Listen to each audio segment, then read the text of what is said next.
Today, I would like to briefly discuss the worrying situation of freedom of expression in Iran. You may have heard of the more well-known prisoners of conscience in Iran, as their plight makes it to international news once in a while. Yet there are so many more prisoners of conscience in the Islamic Republic of Iran than the world gets to hear about. My beloved Iranian poet, the late Simin Behbahani, once wrote, "I have put my poems forward for everyone to see. What can they be from the year 1979 onward? We wrote our books not with ink but with blood. No doubt the same is true about the works of every other poet." I would add to her words that the same is true for any other individual or group that hopes to freely express their opinions, beliefs, and grievances, may it be through arts, the press, social media, or by way of peacefully seeking justice.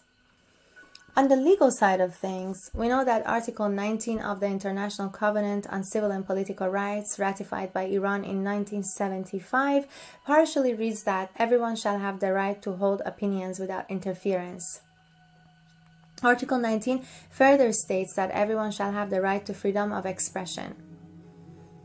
Meanwhile, the Constitution of the Islamic Republic remains vague and inadequate when it comes to freedom of expression. Article 24 of the Constitution undermines freedom of expression, such as being deemed harmful to the principles of Islam or the rights of the public. I can go on for long about the legal and structural inadequacies of the Islamic Republic that are essentially detrimental to freedom of expression in practice. However, for the purposes of today, let us briefly talk about the stories of two human rights defenders who have ended up in prison because of their peaceful activism in Iran. The stories are, in my opinion, self-explanatory when it comes to the dire situation of freedom of expression and the courageous plight of many in today's Iran who advocate for free expression and other violated human rights when behind bars, even when behind bars.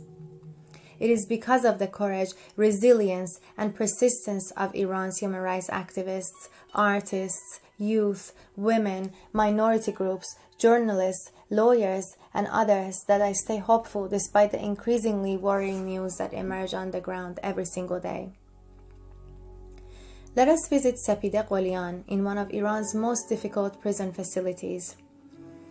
Sepideh is a young woman human rights defender who, as a freelance journalist, was covering the news and protests related to labor rights in marginalized parts of southern Iran. She was first arrested in November 2018 when covering the protests of sugarcane workers and was rearrested in 2020. Today she remains in jail. While behind bars, the young and compassionate human rights defender that she is, Sepideh wrote a heart-wrenching book, her prison memoirs, if you will, that includes her beautiful illustrations and narratives of the ordeal that women prisoners have to endure in Iranian prisons. She begins her book by the following opening. "I fear that I will not survive. To say I'm horrified does not convey my feelings. I feel something hot running out of my body. I am entirely mute. I cannot so much as groan when they beat me." Let us also meet Zahra Mohammadi, another young woman who endured imprisonment for her peaceful cultural work. Zahra is the director and a founding member of a Kurdish cultural association that raises awareness of the legal and cultural rights of ethnic groups in Iran. In doing so, she promotes cultural education, holding Kurdish language classes in various cities in her region in the country. She's now sentenced to multiple years in prison for her peaceful cultural work and activism. The list of such prisoners whose freedom of expression is explicitly being violated every single day is sadly long, and yet my time is short. Allow me to finish this statement by quoting yet again the courageous late Simin Behbahani, whose words I mentioned earlier on. As she has written in one of her poems, "To stay alive, you must slay silence. To pay homage to being, you must sing."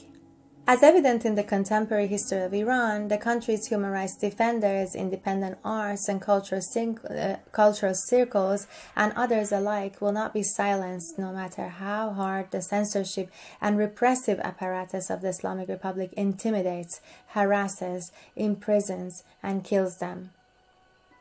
Iran's human rights advocates are not even silenced while behind bars and put under excruciating conditions. Their story, will go on until freedom of expression is achieved, until justice is prevailed.